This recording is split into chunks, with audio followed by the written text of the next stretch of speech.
pensa comigo, e se orar não fosse essa coisa super complicada, sabe? Cheia de regras e um esforço gigante, mas na verdade fosse só um convite. Um convite bem simples, mas ao mesmo tempo profundo, para abrir uma porta. Pois é sobre isso que a gente vai conversar hoje. Então, para a gente começar, olha só.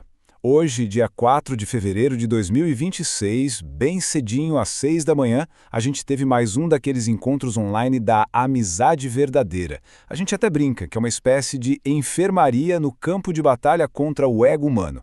É um lugar seguro, sabe? De pertencimento, de cura, onde a gente pode ser honesto uns com os outros, e isso revitaliza a gratidão, a humildade e a compaixão. A nossa agenda é sempre a mesma. Up, in, out. Up para cima, na oração, in para dentro, na reflexão, e out para fora, na nossa missão. Bem simples.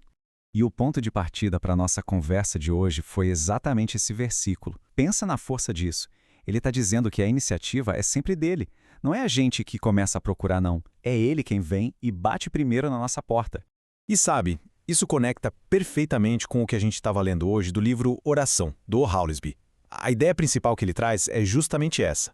Deus sempre dá o primeiro passo. Aquela vontade que a gente sente de orar, na verdade, ela já é uma resposta. É o eco do chamado dele que já está lá, batendo na porta do coração da gente. Isso meio que vira tudo de cabeça para baixo e faz a gente se perguntar. Afinal, o que é a oração de verdade? Será que o jeito que a gente pensa sobre isso está certo? O que o Howlsby mostra, e que foi o centro da nossa discussão, é que talvez a gente tenha complicado demais uma coisa que na sua essência é incrivelmente simples.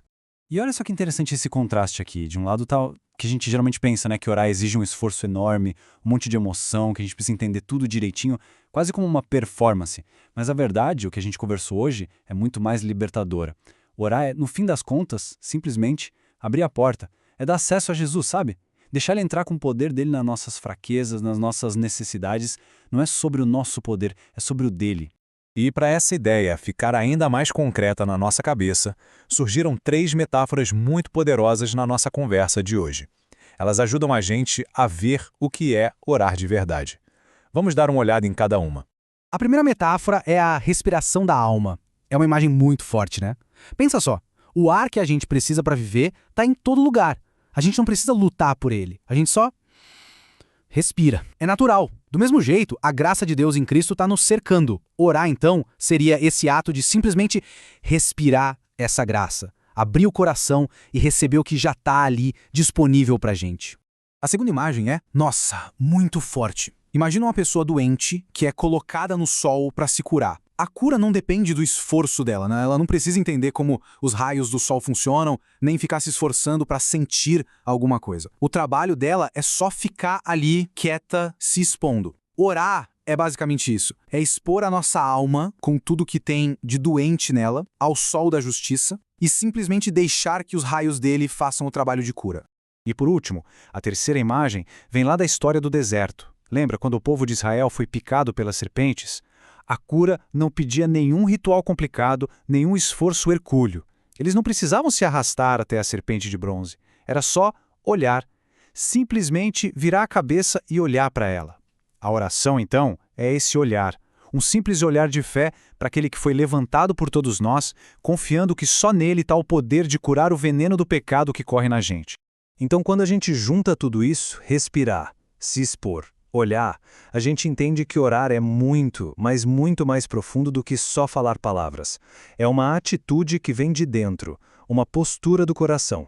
E essa postura, o céu reconhece na hora. A gente tem um exemplo perfeito disso na história daquele paralítico, lá em Marcos 2. Pensa na cena. Primeiro ele é carregado pelos amigos, isso já é uma oração em forma de ação, né? Depois eles abrem um buraco no telhado para descer ele. Que ato de fé absurdo, quebrando todas as barreiras, e aí vem a parte mais importante.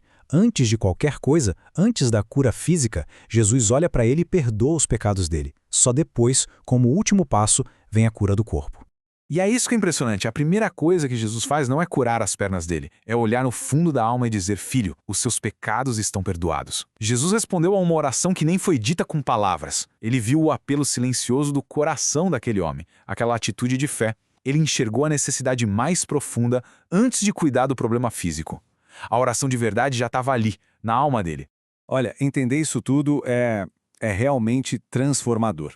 Mas a gente sabe que conhecimento sem prática não muda muita coisa, né? Então o ponto agora é como a gente tira isso do papel, do aprendizado, e leva para a vida real, para o nosso dia a dia. E aqui que fica a pergunta provocativa pra gente. Se orar é tão simples quanto abrir a porta, então a questão mais importante não é como eu oro com mais força. A pergunta de verdade é: em qual porta da minha vida Cristo está batendo hoje? Será que é na porta da ansiedade, na porta de alguma ambição que tomou conta, num problema moral que a gente não quer encarar? Onde exatamente ele está pedindo para entrar? Então fica aqui um desafio bem prático para hoje. Um convite para abrir a porta da comunhão. Não deixe essa conversa terminar aqui só na informação. Que tal hoje mesmo convidar 2 ou 3 pessoas para ler um pedacinho da Bíblia juntos? Deixem Jesus falar ali no meio de vocês, no compartilhar. E comecem, quem sabe, mais um registro no Diário da Amizade Verdadeira. Porque no fim das contas, se orar é abrir a porta, talvez o jeito mais poderoso de fazer isso seja junto com outros.